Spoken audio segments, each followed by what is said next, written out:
Assalamualaikum warahmatullahi wabarakatuh. Selamat siang semuanya. Dalam kesempatan kali ini saya akan presentasi membahas tentang proteksi SDM. Oleh karena itu, saya harap kepada teman-teman sekalian yang menonton video ini agar mendengarkan presentasi ini dengan seksama. Langsung saja kita mulai dengan materi yang pertama, yaitu pengertian proteksi sumber daya manusia. Pengertian proteksi sumber daya manusia adalah sistem perlindungan berupa kompensasi yang tidak dalam bentuk imbalan, baik langsung maupun tidak langsung, yang diterapkan oleh perusahaan kepada karyawan. Proteksi ini dengan memberikan rasa aman baik dari sisi finansial, kesehatan maupun keselamatan fisik bagi karyawan, dapat beraktivitas dengan tenang dan dapat memberikan kontribusi positif bagi peningkatan nilai tambahan perusahaan finansial.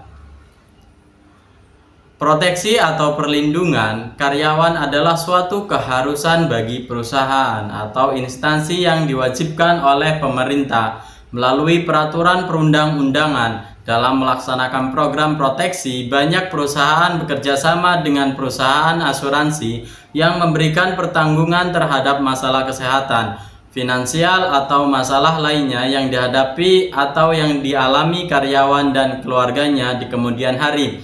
Praktiknya, pemberian proteksi ini kualitasnya tidak sama di antara masing-masing karyawan, tergantung dari kedudukan dan tanggung jawab mereka masing-masing.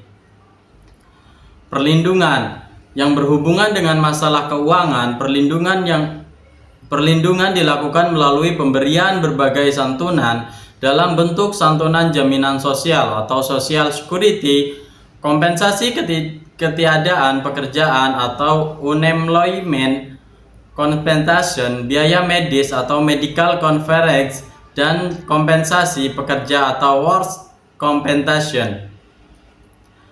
Perlindungan yang berhubungan dengan keamanan fisik karyawan dalam rangka memberikan perlindungan terhadap keselamatan dan keamanan karyawan, pemerintah mengeluarkan peraturan perundang-undangan yang mengharuskan perusahaan untuk memberikan fasilitas yang memadai demi menjamin keamanan kerja serta memberikan jaminan finansial. Apabila karyawan mengalami kecelakaan kerja, dalam rangka melakukan pengawasan terhadap program keselamatan karyawan, pemerintah dapat menjatuhkan sanksi bagi perusahaan yang tidak melaksanakan program. Keselamatan dan kesehatan kerja. Keselamatan dan kesehatan kerja menunjukkan pada kondisi-kondisi fisiologis atau fisikal dan psikologis tenaga kerja yang diakibatkan oleh lingkungan kerja yang disediakan oleh perusahaan. Jika sebuah perusahaan melaksanakan tindakan-tindakan keselamatan dan kesehatan yang efektif, maka lebih sedikit pekerja yang menderita cedera atau penyakit jangka pendek maupun jangka panjang sebagai akibat dari pekerjaan mereka tersebut. Kondisi fisiologis atau psikal meliputi penyakit dan kecelakaan kerja seperti kehilangan nyawa atau anggota badan, cedera yang mengakibatkan gerakan berulang-ulang, sakit punggung, sindrom carpal tunnel, penyakit kardiovaskuler, berbagai jenis kanker seperti paru-paru, leukemia, emfisema, serta artritis. Kondisi-kondisi yang lain diketahui sebagai akibat dari tidak sehatnya lingkungan pekerjaan meliputi penyakit paru-paru putih, penyakit paru-paru coklat, penyakit paru-paru hitam, pemandulan, kerusakan sistem saraf pusat, dan bronkis kronis. Tujuan dan manfaat proteksi sumber daya manusia ini adalah memanfaatkan lingkungan kerja yang aman dan sehat jika perusahaan instansi dapat menurunkan tingkat dan beratnya kecelakaan-kecelakaan kerja, penyakit, dan hal-hal yang berkaitan dengan stres, serta mampu meningkatkan kualitas kehidupan kerja para pekerjanya. Perusahaan instansi akan semakin efektif. Peningkatan terhadap hal ini akan menghasilkan: 1. Meningkatnya produktivitas karena menurunnya jumlah hari kerja yang hilang. 2. Meningkatnya efisiensi dan kualitas karyawan yang lebih berkomitmen. 3. Menurunnya biaya-biaya kesehatan dan asuransi. 4. Tingkat kompensasi karyawan dan pembayaran langsung yang lebih rendah karena menurunnya pengajuan klaim. 5. Fleksibilitas dan adaptabilitas yang lebih besar sebagai akibat dari meningkatnya partisipasi dan rasa pemilikan. Yang keenam, ada rasio seleksi tenaga kerja yang lebih baik karena meningkatnya citra perusahaan. Perusahaan kemudian dapat meningkatkan keuntungan secara substansial. Kerugian lingkungan kerja yang tidak aman dan tidak sehat. Jumlah biaya yang sering muncul karena adanya kerugian-kerugian akibat kematian dan kecelakaan di tempat kerja dan kerugian menderita penyakit-penyakit yang berkaitan dengan pekerjaan. Selain itu, ada juga yang berkaitan dengan kondisi psikologis, perasaan-perasaan karyawan yang menganggap dirinya tidak berarti. Rendahnya keterlibatan dalam pekerjaan barangkali lebih sulit dihitung secara kuantitatif, seperti gejala-gejala stres, kehidupan kerja yang bermutu rendah.